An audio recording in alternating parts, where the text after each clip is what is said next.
So what I wanted to do for my channel is just kind of have a talk with my brother, because he has CF and we've never really just sat down and actually talked about it. I think I can remember maybe 3 times that we've actually sat down and had a serious conversation about it. And I've talked about it with my parents, I've talked about it with my other siblings, but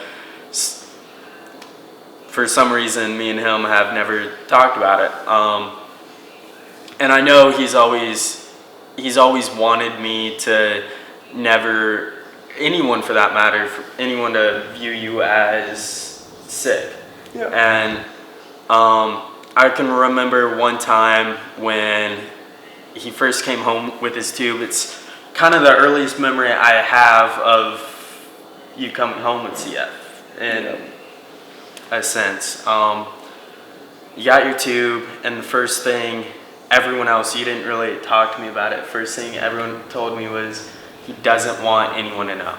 He doesn't want, like, don't tell anyone that he got this. I'm like, okay, I don't really understand, but okay. So at that time, I didn't know what CF was. I didn't know what it did. And so you want to tell them what CF actually is? And Yeah, so CF is a genetic disease that affects 1 out of every 2,000 or 3,000 people in America. It's the most common chronic disease, I believe. There are scientific terms that I can not explain, but essentially our body doesn't retain salt, I believe, and because of that, we build up a lot of mucus in our lungs and our pancreas and our liver and stuff like that. It essentially just takes control of the inner body. And because of that, it mostly affects the lungs. And because of the mucus in the lungs, it's like being sick. There's a perfect breeding grounds for infections and stuff like that. So when you get infections, your lungs are fighting and they're scarring, and over time, your lung function drops. So it's kind of like a gradual decrease. And the average age of someone with CF is 37. And I didn't find that out until I was I think 16 when I found that out. And in my other videos, I explained that, I really am glad I didn't find out until that age, because talking to other people with CF, and them knowing, the harsh realities that possibly could be the outcome of CF, they had a lot of anxiety and a lot of worries growing up as a kid, and I'm just glad I grew up not having to worry about anything like that. I did anything I wanted to do. I was relatively healthy all my life. I go in the hospital about every year for a tune-up. I stayed healthy. Treatments with CF is, daily breathing treatments. I have to take enzymes before every meal because my body doesn't produce enough enzymes. I do oral antibiotics, oral or inhaled antibiotics. So yeah, it's I'm blessed to be as healthy as I am. I've been out of the hospital for almost 2 years now. I stepped up my game and started taking care of myself. There was a point in time in college that I didn't take care of myself, and I just let my health get away from me, and it was really scary. There's a lot of depression and stuff like that, and I'm just glad to be out of that hole. But yeah, that's essentially what CF is and what it means to me. It has different severities between each person with CF. A lot of people, there's a lot of people who are my age that have 100% lung function, and it's mostly in the digestive system. Mine's mostly in my lungs. And then there's some people who have it really bad and need a lung transplant at the age of like 8, So count your blessings. One thing you said you found out that the life expectancy was 37 at the age 16. And I mean, that's when I found out too. When you were 16? My sophomore year of high school. And What, in class? no, Thanksgiving. Where'd you look it up? The time I went in to go do an assignment on your computer. And I found some journal entries of his, which was my sophomore year of high school, so your junior year of college. Yeah. Yeah. Yeah, Around that was that time where I was in such deep, dark depression that I didn't know what else to do but to write down my feelings. And it was like CF was literally devouring me, and just like I was letting it control me and control my thoughts, and it affected me negatively. And it was super difficult, like going through that time, because I did learn at a later in my life. So it was like, I don't know. I think when you grow up with it, it might be easier to deal with as you get older, instead of, I guess I just like delayed the anxiety and depression instead of dealing with it earlier. So growing up, there was no difference. You didn't know. I mean, growing up, I always knew, there was always the going to the hospital, and there was always just, the CF. It was always there when I was sick, when anyone was in the house was sick. You couldn't go around Taylor. And I mean, we understood why. We didn't necessarily had the full meaning behind the why, but we knew why we couldn't. And so growing up, I do remember something. You never wanted your friends to know. And do you remember? You know what I'm talking about? When Blake came over, and Blake's one of the friends he had in high school that would come around the house very often because he lived in the neighborhood. And it was either Blake or it was Corey. Or Corey? Yeah, one of them. They came over, and Taylor was freaking out because he had his tube out. And he's like, okay, well, help me get it in. And like, we're starting tearing it down and getting it in the closet. And then one of them comes in. And he's like, oh, what's that stand for? And it was the IV pole for his tube.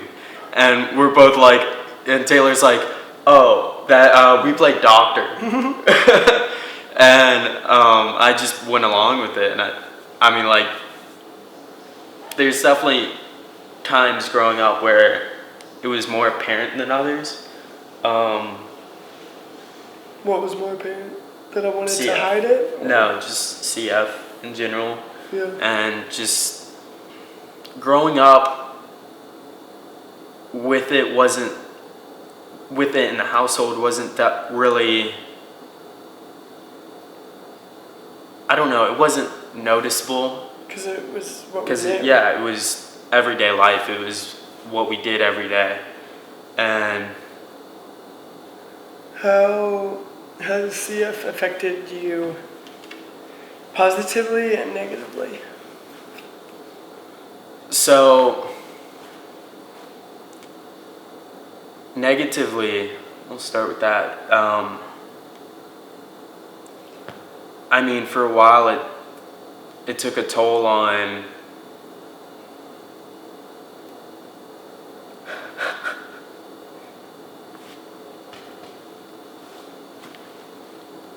almost my just like my drive. Started to get emotional, and then it stopped. Yeah, but negatively, it definitely just because, I mean, you are my older brother, and the thought of not having you there, and I want you at my wedding.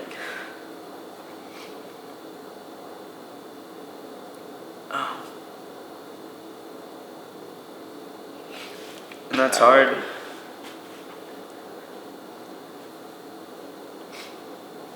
And I'm starting to come to the acceptance of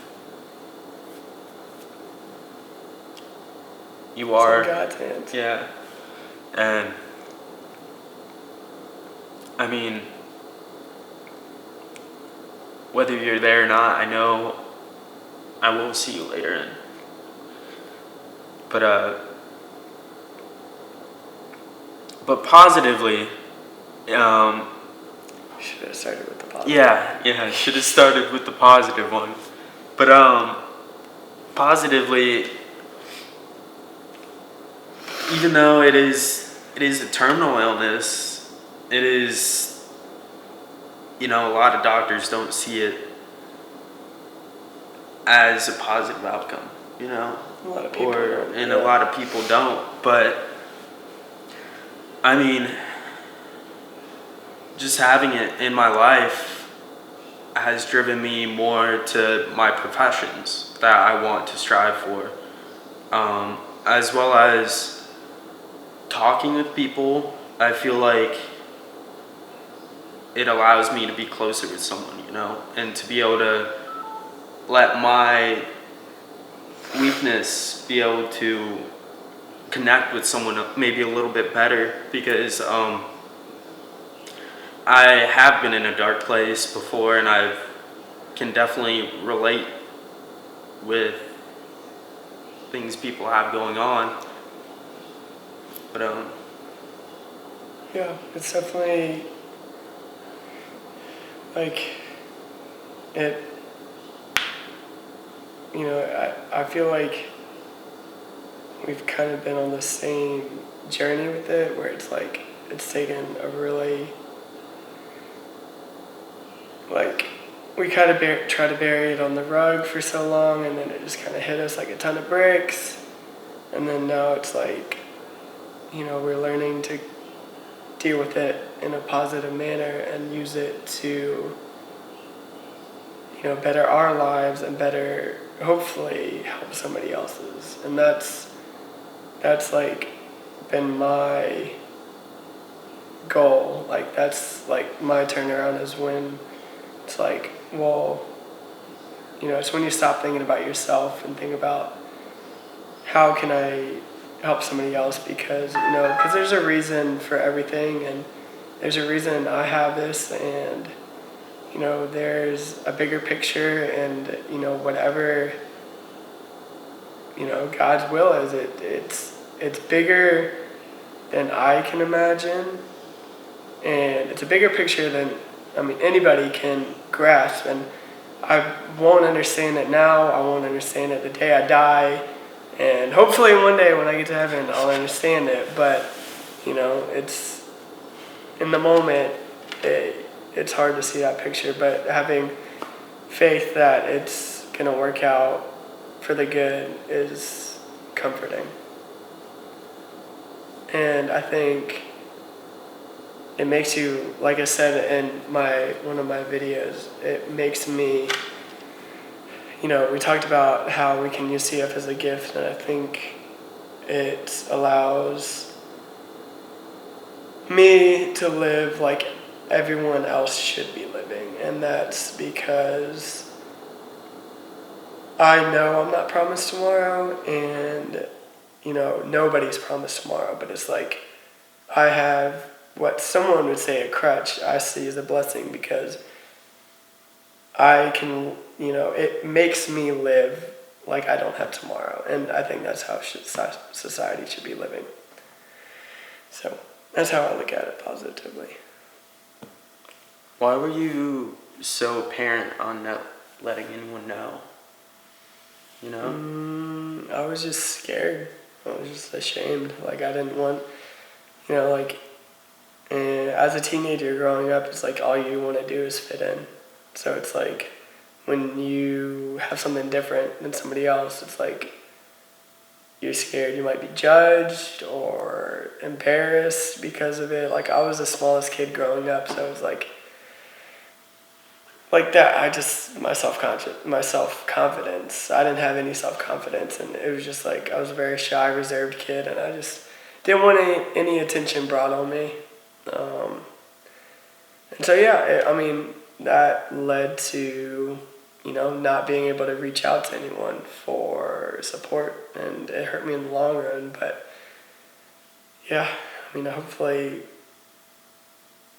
through what we're doing now, hopefully we can reach somebody who is in the same situation. So yeah, I mean that was why I was so secret about it. Like, well, now it's like I just don't care. It's like I guess it goes back to living life like you don't have tomorrow. Like I'm not gonna like not do something or not tell someone something because I'm embarrassed. Like I'd rather enjoy life and not have to hold back. So yeah. Alright, so to end the video, what's one thing that someone in your position you would want them to know? Just because you've already lived 26 years. 26 years, right? Yeah. Yeah, okay. But since you've already lived 26 years in your life,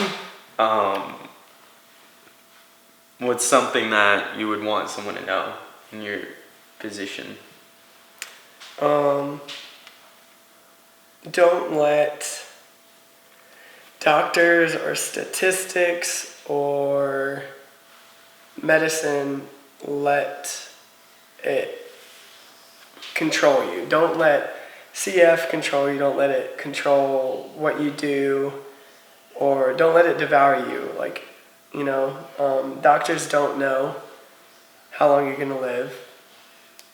Statistics don't know how long you're going to live. Like, there's advancements in medicine every day.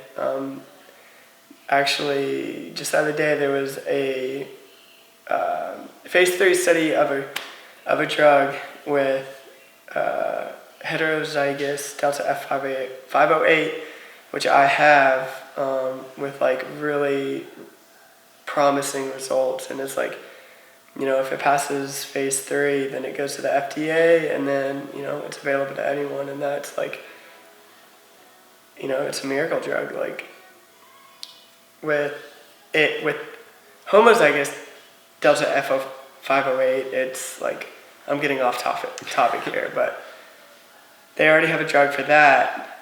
Okay, so you have 2 genes with CF.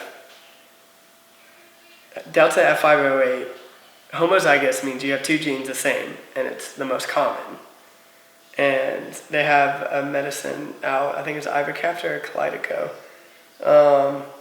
that essentially, prolongs the damage to your lungs and makes your body work efficiently. And now they're advancing that to other mutations, which is like, I just showed you, like, I was so worried about not having a future, but it's like, like the future's right there. So it's like, don't let statistics, don't let that number eat away at your brain, because it did me, and it drug me into a hole that I was in for years. And I was scared to reach out to anyone, because like my past, I didn't have that support, from anyone who's CF, because I kept it to myself.